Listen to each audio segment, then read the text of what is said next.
dari sembah. Kami siap Tuhan untuk menyembah Engkau Tuhan, bahkan untuk mendengarkan firman-Mu Bapa.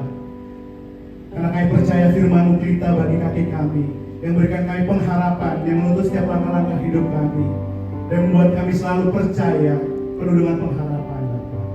Kami siap Tuhan, kami serahkan persekutuan doa hari ini Tuhan dalam tangan-Mu, dan kami percaya setiap pribadi yang hadir pada hari ini akan menerima kekuatan, pengharapan, iman yang baru Tuhan dalam Engkau Bapa. Kami siap menyembah Engkau dalam nama Tuhan Yesus, kami berdoa bersyukur. Amin. Saya mau undang Bapak Ibu, siapa yang bangkit berdiri, kita mau sama-sama menyembah Tuhan, kita mau bersorak, haleluya.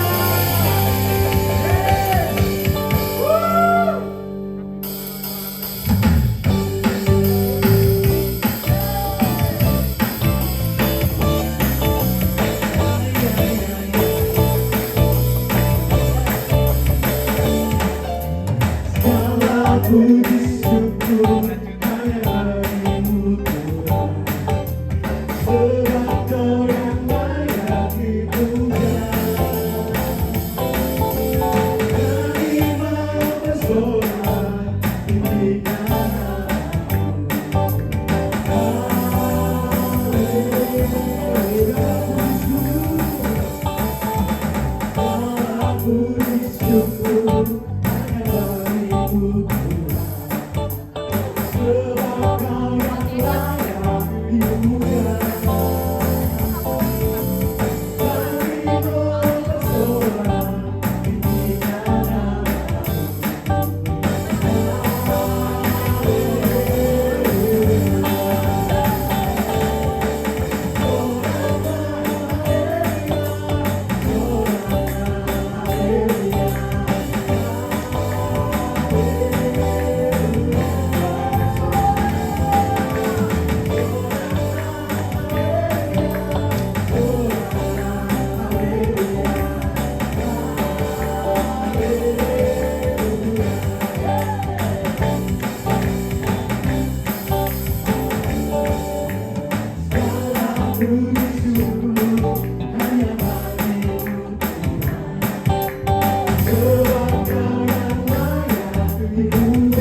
Tentang kebaikan Tuhan, dan saya bilang haleluya gitu. Jujur, kondisi saya lagi kurang fit. Ini juga berdiri lagi keliengan. Dari hari Minggu bahkan sampai kemarin Senin saya sempat masuk ke kantor. Tak kenapa, tak kecapean atau apa gitu. Tapi saya sempat keliengan semua, saya lihat berputar dan semua divisi saya di enterprise sempat panik gitu ya. Kamu kenapa gitu, dan singkat ceritanya saya pulang dan sempat Tuhan gimana nih nanti pelayanan hari Jumat gitu, dan bahkan tadi pagi pun sempat bangun, sempat masih keliengan, dan emang udah konsultasi ke dokter katanya vertigo gitu, dan sempat kecapean, nggak tahu kenapa, tapi ya hari ini puji Tuhan gitu, soraklah haleluya gitu, bukan karena kekuatan saya, bukan karena saya yang hebat gitu, tapi karena Tuhan Yesus. Saya doa, Tuhan please jangan keliengan dong gitu ya. Aku mau dalam keadaan apapun, sakit ataupun sehat, aku mau tetap menyembah Tuhan. Aku mau tetap bersorak haleluya Tuhan gitu. Aku nggak mau kondisiku dibatasi oleh aku muji Tuhan dibatasi oleh kondisiku gitu kan. Terpujilah Tuhan gitu. Dan kita bisa sama-sama bersekutu menyembah Tuhan dengan sukacita gitu. Karena besar kasih Tuhan Yesus. Dan saat ini kita mau lihat kembali hidup kita. Lihat tahun 2023 dan saat ini tahun 2024. Bukankah Tuhan Yesus sungguh baik dalam hidup kita, dalam setiap momen hidup kita? Kita bersyukur jika tanpa Tuhan hidup kita sampai saat ini tidak ada apa-apanya. Yesus, kami bersyukur Tuhan. Jesus.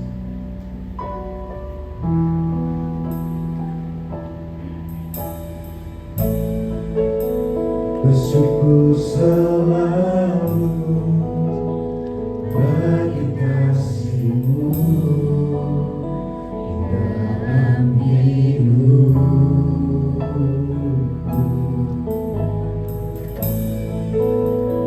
Takkan ku ragu atas rencana-Mu masa depan.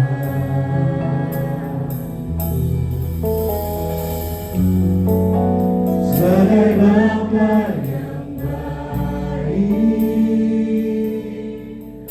takkan pernah Kau melupakanku.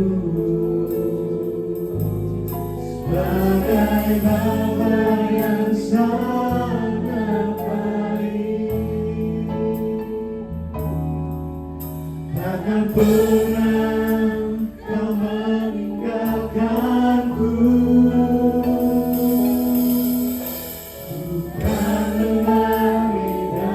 Bersuka karena-Mu, oh Yesusku, dan ku kan minum air-Mu, bagai rusa rindu selalu. Ku hidup dalam-Mu dan hidup-Mu di dalam-Ku, oh Yesusku.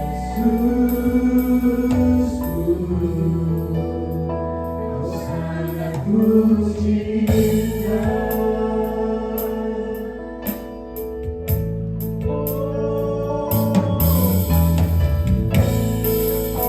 Bersyukur selalu bagi kasih-Mu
Bapa menjauh dari roh-Mu Bapa.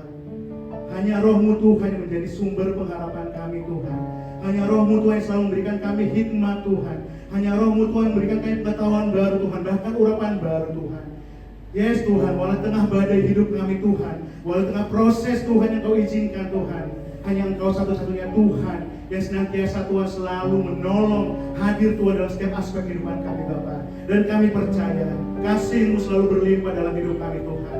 Dan kami akan melihat bagaimana kuasa-Mu Tuhan, bahkan kehendak-Mu dinyatakan Tuhan, membawa masa depan yang penuh pengharapan dan damai sejahtera Tuhan. Terima kasih Yesus, sungguh kami bersyukur dalam nama Tuhan Yesus yang mengucap syukur. Setiap kita yang antusias kita katakan amin. Tuhan Yesus berkati, kami silakan duduk.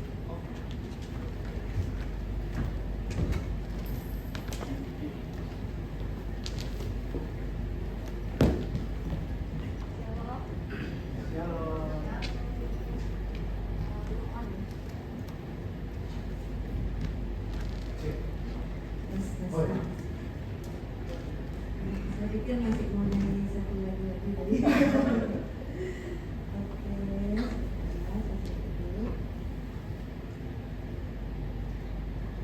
Salam semuanya, saudara-saudaraku semuanya. Shalom. Kita berdoa firman Tuhan ya. Kita doa dulu. Terima kasih Tuhan Yesus. Kami percaya firman-Mu itulah yang kami perlukan di dalam kehidupan kami Tuhan, yang membawa kami dekat dengan Engkau dan melihat bagaimana Engkau bekerja dalam hidup kami, yang menarik kami semakin dekat, semakin cinta dan semakin melayani Tuhan. Kau memberkati pemberitaan firman-Mu ini Tuhan, sehingga setiap yang hadir di tempat ini diberkati, makin kuat menghadapi segala tantangan kehidupan. Di dalam nama Tuhan Yesus Kristus, kita yang siap diberkati firman Tuhan, bersama-sama kita katakan amin. Nah, hari ini saya mau sharing firman Tuhan. Nama saya Julita Manik. Saya kalau bilang sama suami saya, kami menggembalakan jemaat ya di dekat sini juga, daerah Menteng. Saya selalu bilang kalau saya banyak melayani PD kantor, saudaraku, tapi PD kantor yang paling keren itu tempatnya ya di sini gitu ya. Jadi suami saya bilang, kayak apa sih tempat, boleh nggak tepuk tangan ya? Ya gereja saya aja kalah keren ya dengan ini. Wilba sering pelayanan di tempat saya, kalah keren. Ini sih kata suami saya kayak apa? Ya agak mirip bioskop theater gitu, tapi tempat duduknya tuh lebih lapang ya, berjalannya itu jadi nyaman ya. Jadi kalau saudara-saudara diberkati dengan tempat ibadah yang seperti ini ya, nikmati ya dan mengalami hadirat Tuhan lebih dahsyat lagi. Judul firman Tuhan hari ini adalah menaklukkan badai kehidupan. Saya dan suami sebagai hamba Tuhan juga mengalami banyak badai kehidupan. Bahkan badai kehidupan itu bukan hanya yang kami alami sebagai personal atau sebagai family ya, kami punya anak 3 perempuan. Juga karena menggembalakan ya, karena menggembalakan itu kan ada domba-domba yang harus digembalakan dan semua domba itu punya masalah. Jadi masalah itu tidak hanya menjadi masalah mereka, menjadi masalah juga bagi pemimpin mereka, jadi gembala mereka. Jadi kami juga banyak sekali persoalan. Saya punya banyak sekali ilustrasi yang bisa saya sampaikan kepada saudara-saudara semua, tapi hari ini saya pilih mungkin yang lebih tentang karena ini kan usia produktif, usia muda. Saya akan sharingkan tentang anak saya ya nanti ya, dan beberapa kesaksian lainnya.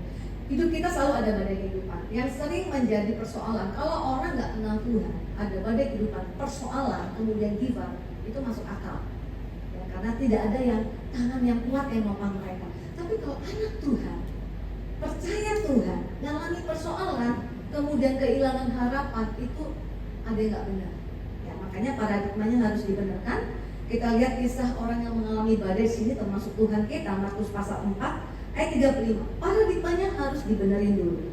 Berjalan bersama Yesus bukan berarti tidak ada badai. Badai kehidupan itu persoalan ya. Kalau kita masih single, persoalan kita masih tentang diri kita, pekerjaan kita. Begitu kita menikah ya, persoalannya adalah belum menikah juga punya persoalan kan. Setiap kali gathering keluarga ditanya, kapan gitu ya, kapan punya pacar, sudah menikah, kapan punya anak ya. Kita pikir waktu kita punya anak kecil, nah saya lihat nih jemaat saya, anaknya kecil nggak mau makan. Waduh, kayak saya lihat dia seperti orang yang paling menderita di dunia. Ya ibunya tuh cukup kejar-kejar orang baik, marah-marah gitu. Sudah capek sekali saya jadi ibu rumah tangga. Saya bilang, kamu sekarang capeknya fisik, nanti kalau anakmu sudah teenager, capekmu tuh jiwa ya. Yang anaknya masih kecil belum bisa lihat, nanti anakmu kalau sudah besar ya, nggak imut-imut lagi, amit-amit gitu ya. Jadi banyak sekali persoalan. Dan kemudian lanjut dalam pekerjaan semuanya berlanjut. Kita harus menang karena apa? Tuhan kita pun pernah mengalami badai. Kita lihat sini saudara-saudaraku, Markus pasal 4 ayat 35. Sebelumnya saya ceritakan dulu. Jadi Markus 4 ini banyak perikop. Ya. Tapi sebagian besar perikopnya itu adalah kisah tentang Yesus khotbah dan ada ilustrasi. Jadi ada sekitar 4 perikop itu ceritanya tentang ilustrasi khotbah. Diawali dengan Yesus menabur benih, ya. Kemudian ada biji sesawi, ada tentang pelita dan gantang, dan terakhir kali kisah ini. Jadi sebelum mereka mengalami badai, mereka pelayanan. Dan saudara kebayang nggak kalau Yesus pelayanan, mujizat terjadi, berkhotbah dengan penuh kuasa. Aduh, glory itu luar biasa. Markus pasal 4 ketika ditutup perikop ini mereka mau pergi ke seberang. Pada hari itu waktu sudah petang, Yesus berkata kepada mereka. Yang berkata siapa? Yesus. Kepada siapa? Murid-murid. Marilah kita bertolak ke seberang. Jadi bertolak ini harus lewati danau, ya, harus naik perahu. Jadi teman-teman tangkap di sini. Setiap firman Tuhan itu ada artinya. Jadi yang ngajak ke seberang siapa? Tuhan Yesus. Yang ngajak meninggalkan tempat yang penuh dengan glory dan kemuliaan siapa? Yesus. Teman-teman kan pernah ikut KKR kan? Kalau kita jadi panitia, banyak keseluruhan. Waduh, kayaknya nggak pengen keluar dari tempat itu kan? Glory-nya luar biasa. Ini mau nyebrang ke seberang. Dan saya singkat ayat 37. Ketika mereka menyeberang, lalu mengamuklah taufan yang sangat dahsyat dan ombak menyembur masuk ke dalam perahu sehingga perahu itu mulai penuh dengan air. Mulai penuh dengan air artinya apa? Siap-siap tenggelam. Coba tangkap ini. Yang ngajak meninggalkan tempat yang penuh kemuliaan siapa? Tuhan Yesus. Tapi even Tuhan yang punya rencana. Kalau dia yang ngajak kan dia punya rencana, amin. Even Tuhan punya rencana. Di dalam rencana Tuhan, di dalam pengiringan saudara terhadap Tuhan Yesus, tetap ada persoalan. Bahkan persoalan itu siap menenggelamkan kita.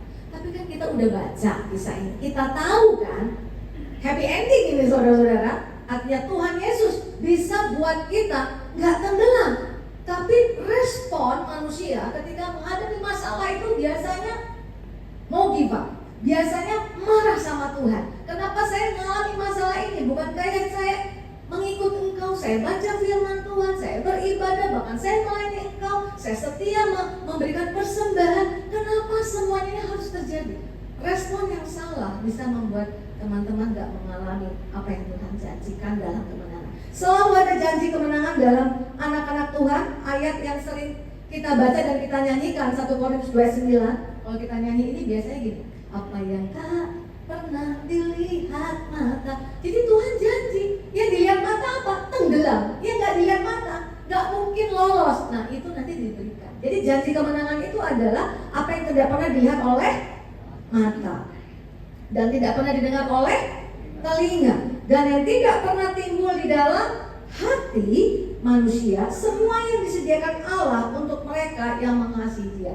Jadi teman-teman, Tuhan tahu semua itu kelihatan impossible bagi mata kita, impossible bagi pendengaran telinga kita, impossible bagi hati kita yang mungkin sudah katakan kegerus imannya. Tuhan bilang itu semua disediakan, tapi bagi siapa? Yang mengasihi Dia. Orang yang mengasihi Dia itu kata firman Tuhan adalah orang yang percaya akan firman Tuhan, sekalipun gak cocok dengan mata, sekalipun gak cocok dengan telinga, sekalipun gak cocok dengan hati.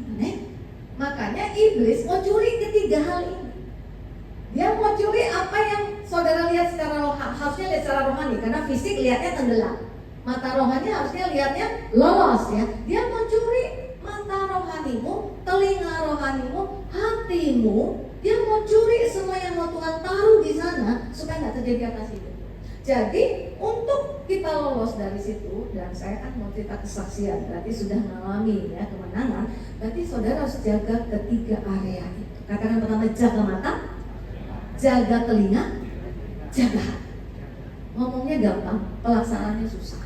Makanya harus ibadah terus seperti ini supaya kita diingatkan terus. Jaga mata. Kenapa harus jaga mata? Jaga mata untuk melihat Tuhan, untuk lihat rencana Tuhan. Karena kalau kita lihat Tuhan, Tuhan dekat, maka mujizat dekat. Tuhan dekat, pertolongan dekat. Kenapa mereka ketakutan? Karena ketika air itu masuk, mereka lupa bahwa Yesus ada di dalam kapal itu. Yesus kan tertidur dikatakan ya, tapi bukan berarti dia tidak ada. Dalam Markus pasal 4 ayat 36 kita kita lihat di sana, mereka meninggalkan orang banyak itu waktu mereka mau tinggalkan tempat penuh kemuliaan itu, bertolak dan membawa, katakan bersama yang biru, Yesus beserta dengan mereka dalam perahu. Tapi ketika persoalan datang, seringkali yang kita lihat adalah masalah. Kita lupa bahwa di dalam hidup kita ada Tuhan Yesus. Kita sudah terima Tuhan Yesus secara spirit, secara fisik dia nggak ada bersama kita. Itu sebab dia harus naik kepada Bapa. Karena apa? Ada Roh Kudus yang menyertai kita. Tapi persoalan itu datang membuat kita lupa kalau ada Tuhan Yesus. Kami menggembalkan jemaat, totalnya sekarang sudah 20 tahun. Dulu pertama di daerah area Cikini itu, teman-teman ya. Jadi persoalan kalau gereja karismatik itu setiap per 5 tahun biasanya adalah kontrak, ya. Dan kalau jemaatnya, saya kebanyakan kalangan bawah. Jadi saya ingat kisah masa lalu. Jadi kalau saya cerita, jangan aduh kasihan sekali ibu cerita, jangan minder gitu. Ini sih mau cerita kemenangan. Kemenangan itu ada kalau ada persoalan, amin. Jadi waktu itu saya ingat ketika kita nggak tahu jalan keluar untuk kontrak gedung, kan doa nih. Gereja kan selalu punya doa malam. Nah ada yang doa begini, Tuhan datangkanlah orang kaya ke gereja kami. Karena dianggap kalau orang kaya datang, perpuluhannya gede, persembahannya gede, ya kan? Terus saya diingatkan Roh Kudus, itu doa yang salah. Berarti mata kita tujukan kepada manusia. Padahal Tuhan itu yang punya gereja. Dia berkepentingan untuk membuat rumahnya itu tetap jalan. Saya bilang sama jemaat saya, rubah doanya. Bukan minta orang kaya datang ke gereja, minta Tuhan berkati jemaat yang ada di gereja. Karena kalau Tuhan berkati itu perpanjangan tangan ya.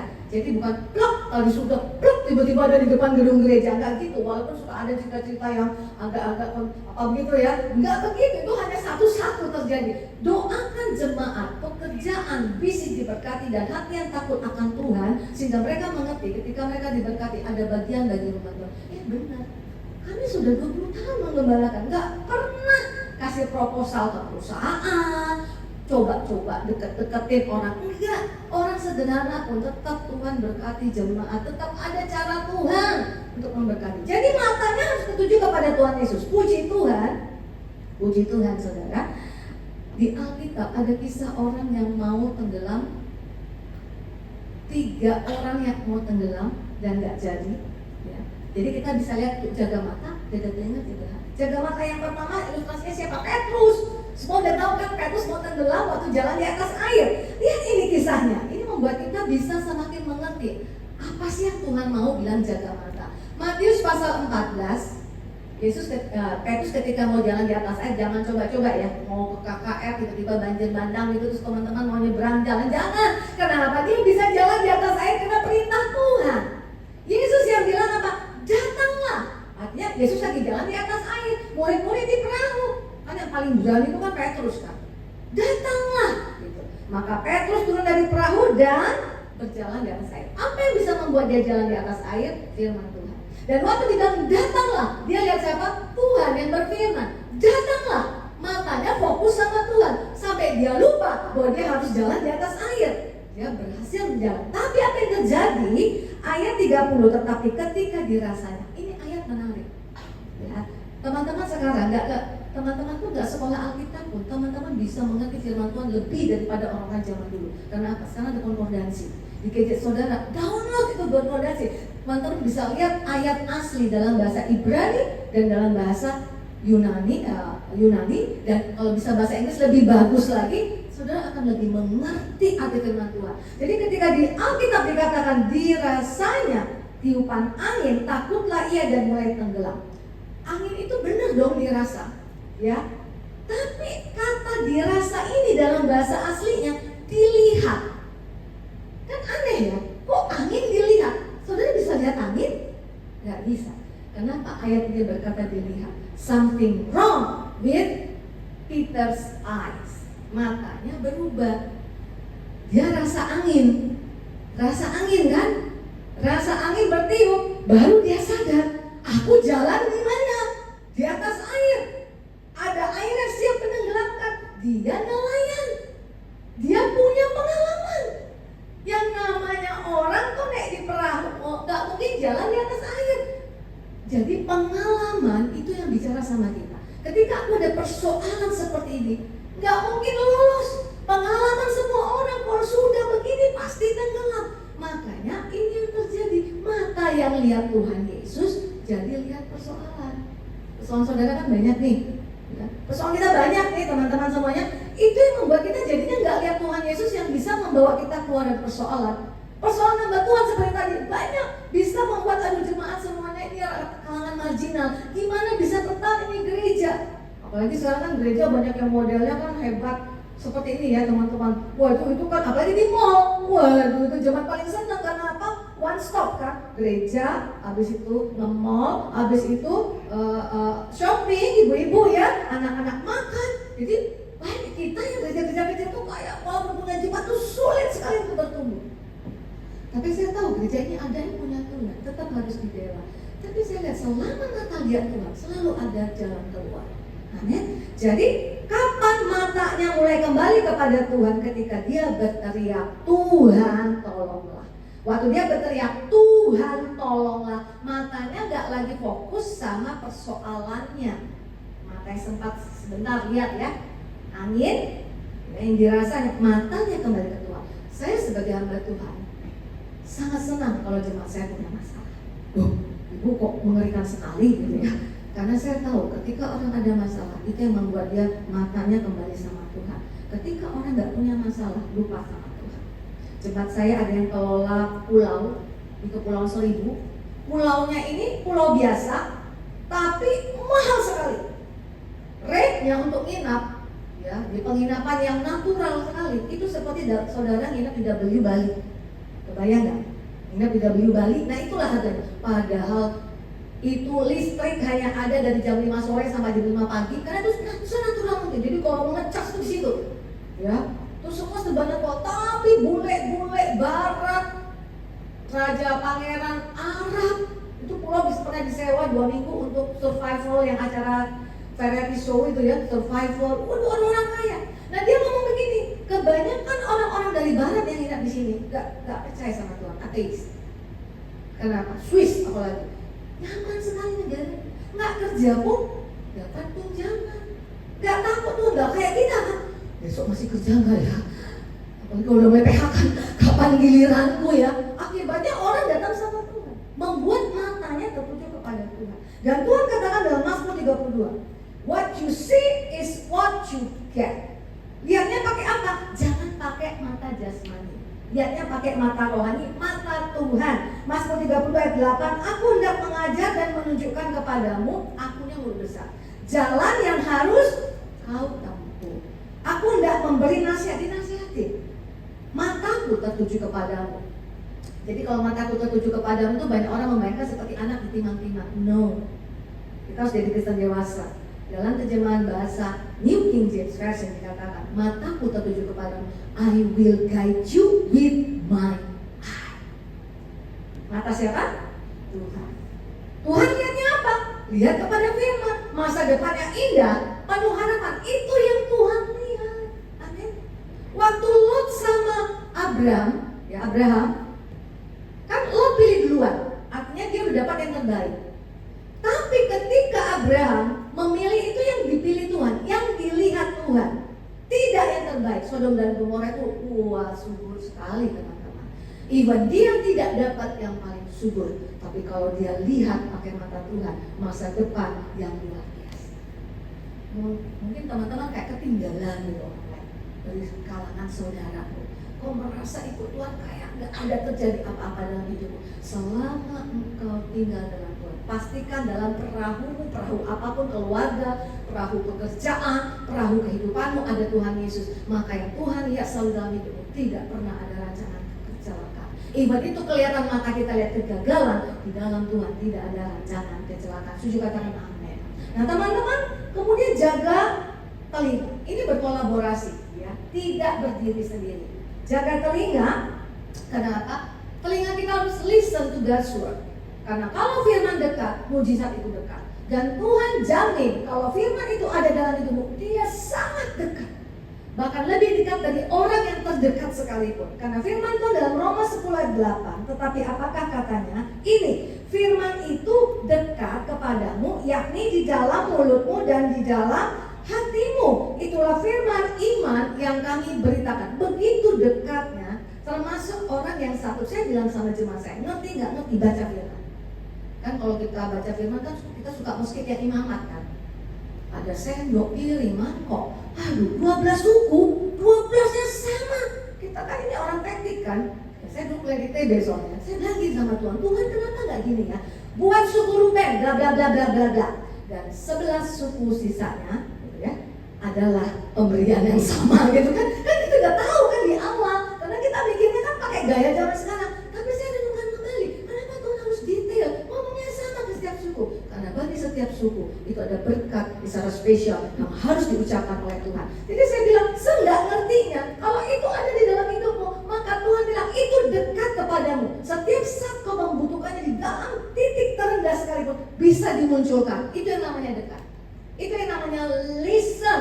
Bahkan seorang Paulus, tadi kan Paulus mau kapal karam kan, sama ya, mau tenggelamkan, tapi dia juga harus mendengarkan kembali. Dia ini siapa? Ini orang yang gigi on fire. Dia tulis sebagian besar firman di dalam Alkitab Perjanjian Baru. Dia pun perlu listen, penguatan firman Tuhan. Listen itu beda dengan hear ya.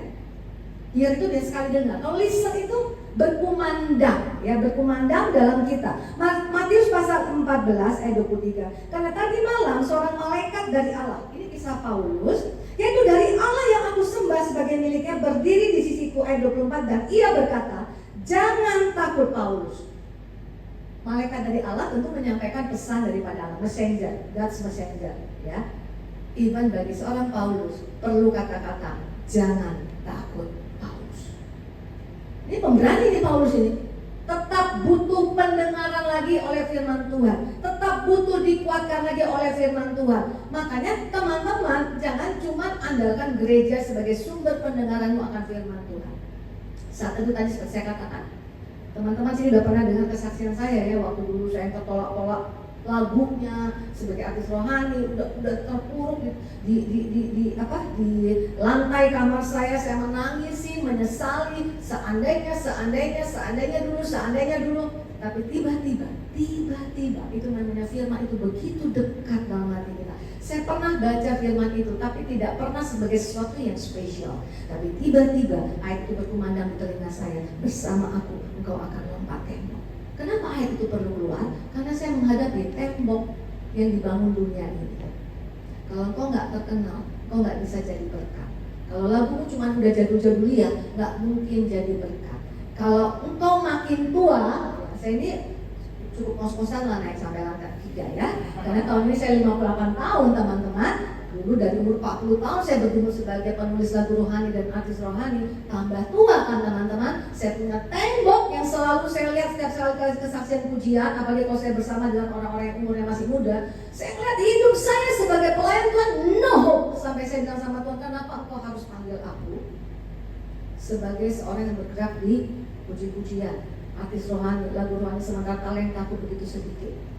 Makanya keluar firman itu. Karena dia tahu mata saya mau tertutup nih, gak bisa lihat rencana Tuhan. Dia kumandangkan firman itu, bersama aku engkau akan lompat tembok. Tembok keangkuhan manusia, tembok yang dibangun semua orang yang berpendapat di atas muka bumi ini. Makin tua kan makin pensiun, gak ada teman-teman. Makin tidak menarik kan teman-teman. Teman-teman lihat sekarang, karena saya lompat tembok kan, saya masih menarik umurnya 58 tahun teman-teman ya. Ada pengharapan yang bangkit bahwa kalau Tuhan punya rencana dalam hidupku, pasti jadi. Jadi nggak? Jadi. Ya, jadi nggak? Jadi teman-teman. Jadi kita perlu penguatan, perlu komsel, perlu ibadahnya penguatan. Bahkan saking Tuhan mau menguatkan kita, dia pakai lagu rohani untuk memunculkan pendengaran kita. Kalau sudah dengar, berdoalah pakai firman Tuhan. Ya, firman itu dekat dalam mulutmu, dalam hatimu. Ucapkan berulang-ulang. Doa paling efektif. Kan banyak orang tuh susah berdoa. Saya ini orang Batak, apalagi kumpulan orang Batak. Kalau disuruh berdoa bapaknya, mama aja lah, katanya gitu kan. Suruh deh istrinya berdoa ya. Kan kamu kan punya 21.000 kata-kata, lebih banyak kata-katamu daripada aku gitu kan. Usaha kata-kata lebih banyak. Doa itu gak pernah canggih.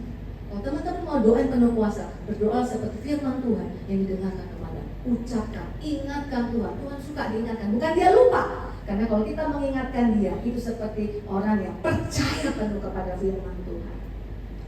Tapi kebanyakan orang, nggak di sini, lihat teman-teman aja ini banyak ya, lumayan banyak ini untuk kalau pergi kantor. Nah, orang itu cenderung pasif. Kalau mendengar tuh kepengennya, aduh apalah artinya saat teduhku seseorang yang biasa saja mengenalkan Tuhan. Kita nggak percaya saat teduh kita tuh punya kuasa. Karena itu firman yang kita baca. Kita mengandalkan orang-orang yang hebat untuk membuat kita bisa dengar firman Tuhan.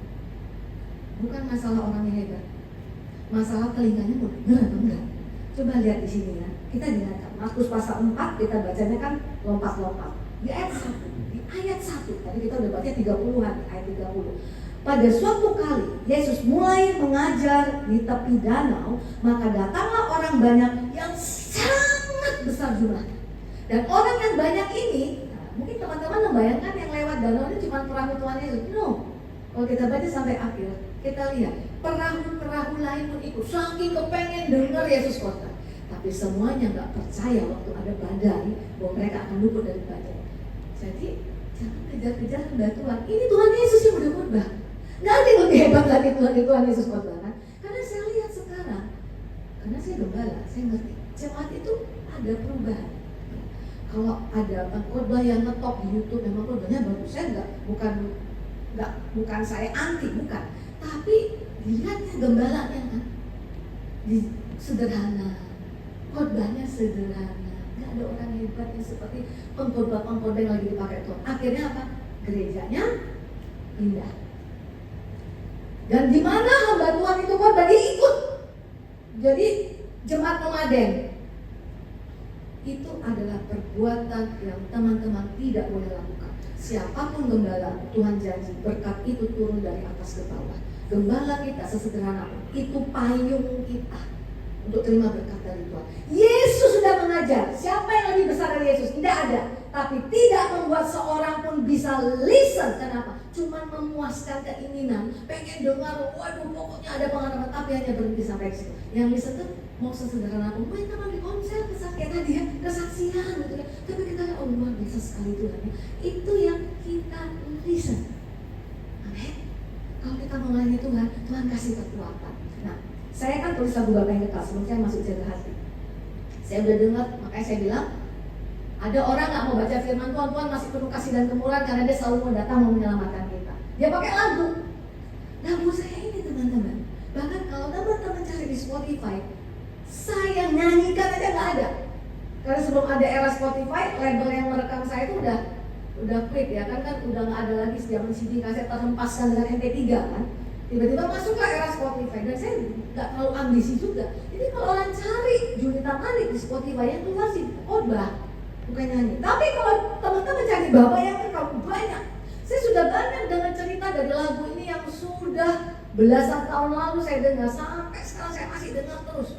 Cerita di mana orang dijamah Tuhan. Nah salah satu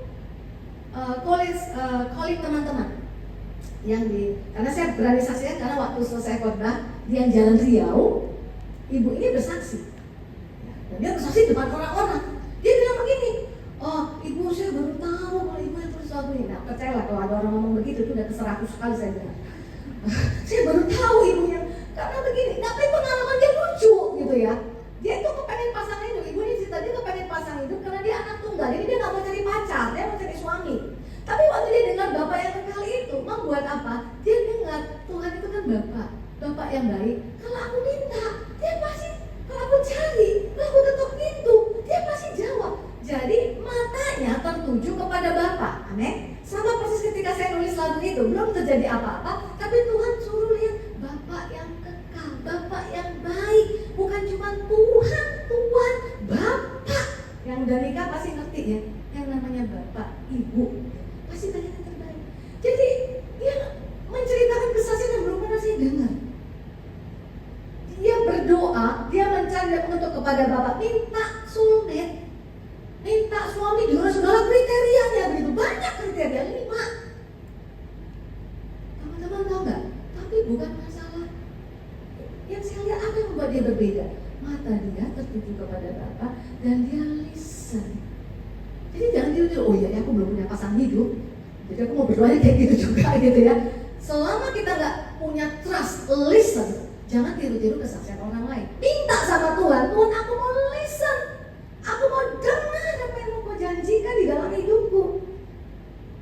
Saya baru pulang ini, nggak tahu saya udah pernah saksikan apa tidak. Tahun lalu menjelang akhir tahun saya pelayanan ke Sumatera Utara.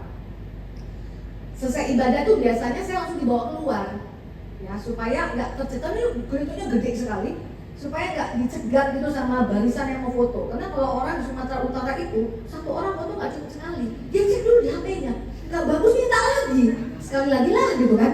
Belum gitu kan, aduh dengan segala cara sampai saya sini pendeta loh teman-teman, sampai disuruh gaya, bu jangan terlalu kaku gayanya gitu ya, disuruh bergaya-gaya, gaya 1, gaya 2, gaya 3, yang pasti ada gaya gini lah ya teman-temannya.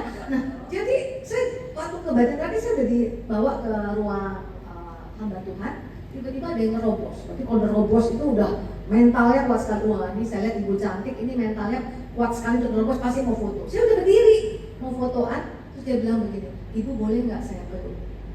Peluk ya, untung udah era COVID selesai ya. Dia peluk saya erat. Kemudian dia bilang gini, lagu ibu menyelamatkan saya. Sudah 4 kali bunuh diri, 3 kali bunuh diri, ketahuan, cepat ada tindakan. Keempat kali, kenapa? Dia diceraikan suaminya. Masih muda, itu kisah 10 tahun yang lalu loh yang dia cerita sama saya. Jadi lebih mudah lagi dari dia ketemu saya. Gak punya harapan, anaknya masih bayi, gimana itu gelap, gak bisa lihat apa-apa. Padahal punya kakak yang takut Tuhan, ngomong apa gak masuk. Dan kemudian terakhir ketiga kali gak bisa, keempat kali dia bunuh diri. Dia pertamanya gak makan dulu berapa lama, ternyata dia tidak meninggal, dia gak tahu Yesus 40 hari gak makan juga gak meninggal. Teman-teman dia lupa akan hal itu. Akhirnya dia coba pakai obat. Akhirnya dia koma, dibawa ke rumah sakit, sudah selang-selang semua, tidak ada perubahan. Keluarga sudah mungkin memang sudah harus berakhir, mau dicabut alat penopang kehidupannya. Tiba-tiba dia buka mata, dia sadar, dan kakaknya bilang begini, ini ada, dia kasih CD-nya CD saya. Kenapa CD saya dikasih? Karena CD saya itu satu-satunya CD saya sold out di Sumatera Utara. Kenapa sold out? Karena entah kenapa pada waktu buat si album itu, produser saya ngotot harus ada lagu Bataknya. Teman-teman tahu nggak orang Batak kan? Begitu ada lagu Bataknya terus penampilan saya ke artis gitu kan, sudah difilter dengan tubuh yang ramping, muka yang seperti porselen gitu ya. Waduh laris manis. Ada lagu di situ judulnya Di Batas Kekuatanmu. Gak ada yang nyanyiin gereja-gereja. Kenapa? Dulu dianggap kalau lagu melo-melo itu gak cocok buat gereja Tuhan. Padahal ketika saya renungkan, mayoritas 150 nyanyian di kitab Mazmur itu mostly sebagian besar lagu-lagu yang berpihak kepada orang-orang yang sedang menderita. Karena kadang-kadang di gereja kita takut kan, kesaksian kita belum solve aja problem kita gak berani. Masa anak Tuhan mengalami persoalan? Justru karena kamu anak Tuhan, kamu punya persoalan untuk membuat Tuhan itu terlihat besarnya kuasa. Dia dengar di batas kekuatan. Yang nyanyi lagu itu yang pernah saya dengarkan adalah yang ada di YouTube. Sekarang saya cari udah nggak ada, karena itu zamannya udah dulu banget. Sekelompok karyawan di Hong Kong. Dan kalau teman-teman ke Hong Kong tahu lah ya, kebanyakan orang Indonesia di Hong Kong itu adalah TKI. Mereka ibadah, jadi mau kolektor. Sambil kolektor tuh sambil nyanyi lagu di batas kekuatan. Hanya Engkau membuatku dapat bertahan. Hanya Engkau yang selalu kuandalkan saat aku ada di batas kekuatanku. Kekuatan janjimu memulihkan hidupku. Kalau mau cari di batas kekuatanku ya, itu dia kan di batas kekuatanku, udah di pinggir jurang. Tiba-tiba dia dengar, listen, kekuatan janji Tuhan tetap lebih besar daripada keadaanku. Dan itu kisah 10 tahun yang lalu dong. Dia datang ketemu saya, dia masih keren. Artinya apa? Tuhan peliharakan dia, Tuhan tidak gagal peliharakan dia. Teman-teman, listen. Yang terakhir, jaga hati, ya, jaga hati.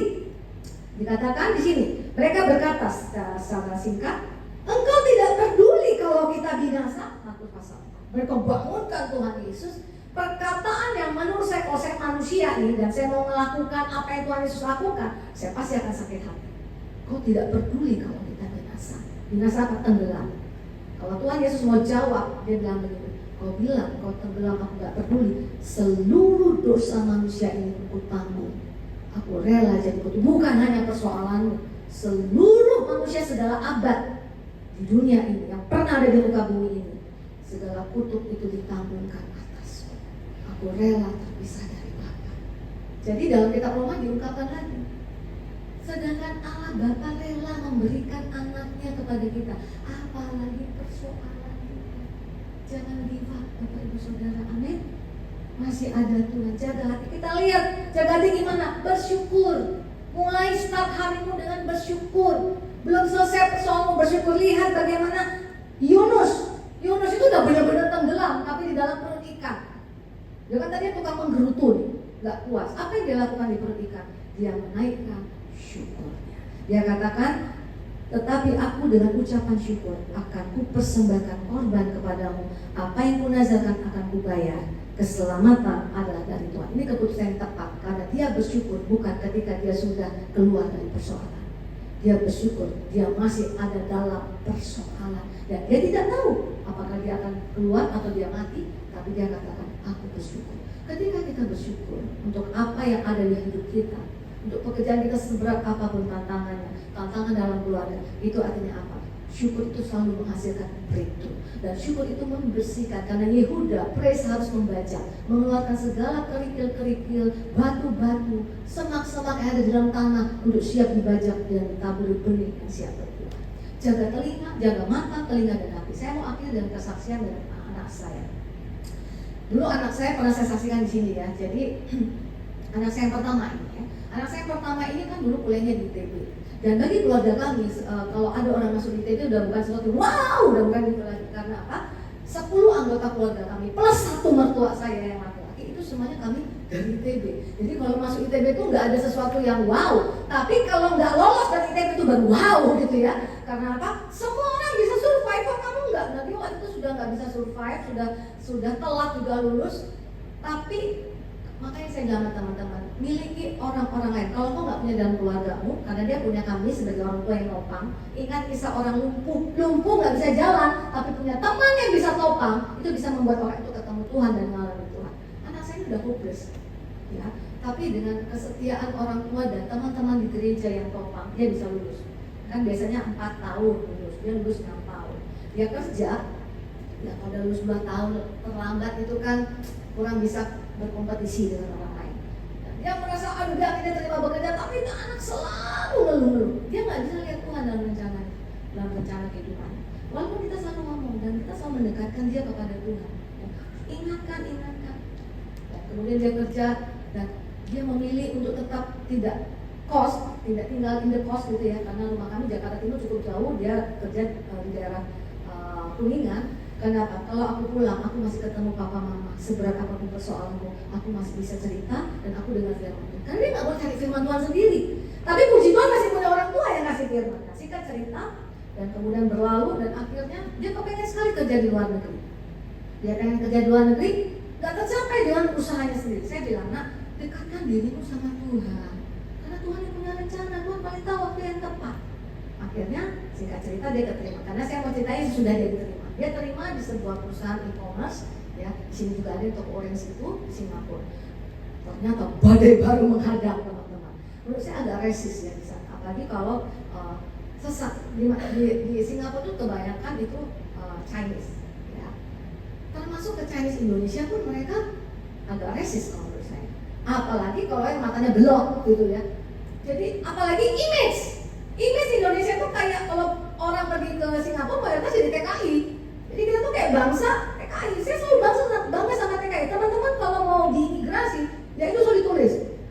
Ya, tenaga kerja Indonesia penghasil devisa, mutiara atau berlian atau apa tuh ditulis. Kok kita malu gitu ya? Itu justru satu yang baik buat negara kita. Tapi udah struggle sekali sih. Ketika saya bilang ayo nak datang ke gereja, pilih pindah gereja, ya. Kami punya cabang di sana, dia nggak mau. Banyak kan orang tua di sana, kayak gitu. Pokoknya banyak sekali alasannya. Jadi kalau saya nggak punya mata ngelihat Tuhan, maka saya akan gagal mendidik anak saya. Saya bisa capek nggak? Bisa. Gimana ya Tuhan, kok anak orang lain, jemaat lain saya layani kok bisa cepet, kok ini anak sendiri ini susah. Udah tinggal serumah, pernah tinggal serumah, anytime bisa video call ya. Kok susah sekali. Kayaknya kan kesel kan. Tiba-tiba saya listen to God's word supaya mataku bisa terbuka. Tuhan bilang begini, orang yang hatinya patah remuk datang sama Tuhan, nggak pernah Tuhan anggap hina. Jangan pernah kau anggap anakmu itu hina, karena Tuhan pun nggak pernah anggap hina. Itu Mazmur pasal 50. Terbuka mata saya, bukan karena anakku berhasil baru Tuhan anggap hebat. Nggak hebat pun dia, Tuhan tidak pernah anggap hina. Jadi saya strong lagi, kuat lagi untuk membela. Nah, singkat cerita teman-teman, anak saya ini seperti teman-teman kebanyakan ya, di masa muda ya, gaya bekerjanya udah beda. Ini kan kantor udah ala-ala Google gitu kan. Ya, zaman belum resesi itu makan ditanggung, snack ditanggung, enak lah ya, kerjanya enak.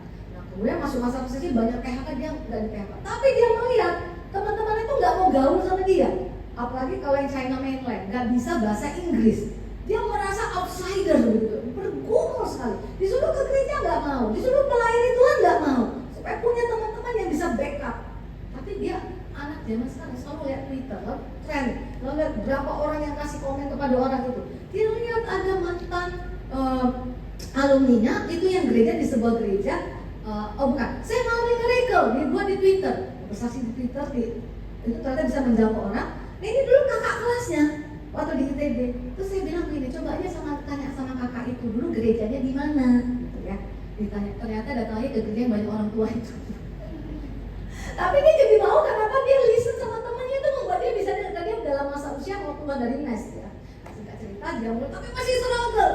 Kayak aku nangis terus kalau telepon. Nah, di akhir tapi kita bertabur firman Tuhan. Kemarin di akhir tahun dia bilang, "Mama, aku boleh nggak ya? Aku ke Afrika. Bucket listku aku mau ke Kenya." Kita dengar, aduh nak mau ngapain di Kenya? Kan sendiri lagi ya. Ketemunya di sana, jadi triknya dari sana. Aku mau ke Kenya, Mama. Mau lihat apa di Kenya? Mau safari tour, lihat hewan-hewan dalam hati sih di taman safari. Aku mesti ke Kenya. Rupanya dia senangnya alami. Bayar mahal untuk pergi ke sana, ambil yang budget tapi tetap mahal kan teman-teman. Tapi itu yang namanya Tuhan itu kepengen membawa setiap orang dekat sama Tuhan. Sudah ada modalnya firman ditabur, tapi kan masih tulikan-tulikan. Di sana didapat pencerahan. Jadi dia bilang lagi naik mobil jeep itu kan yang ada teralis-teralisnya supaya nggak diterkam harimau dan singa-singa yang ada liar sekeliling mereka. Dia lihat lalang-lalang itu ya, dengan banyak kan orang tinggi kena hutan kan. Terus tiba-tiba air itu berkumandang, ya. Walaupun bukan lalang, ya. Seperti apa? Tidak ada seindah baginya Salomo, bunga bakung di padang. Itu bicara sama dia. Dulu kita suka ngomong semua orang Tuhan kasih talenta beda, dia nggak bisa lihat kan. Tiba-tiba dia lihat ada jerapah bisa ambil yang tinggi, dia ada udangnya juga bisa di air. Ternyata setiap hewan ciptaan Tuhan itu beda-beda ya, dan semua punya talenta dan bisa survive. Ketika dia ngomong sedang itulah makanya waktu ada mau cari pasangan itu dibawa lihat hewan-hewan kan, hewan-hewan itu bisa berteman. Pulang dari sana teman-teman, dia militan sekali. Dia ikut konsel.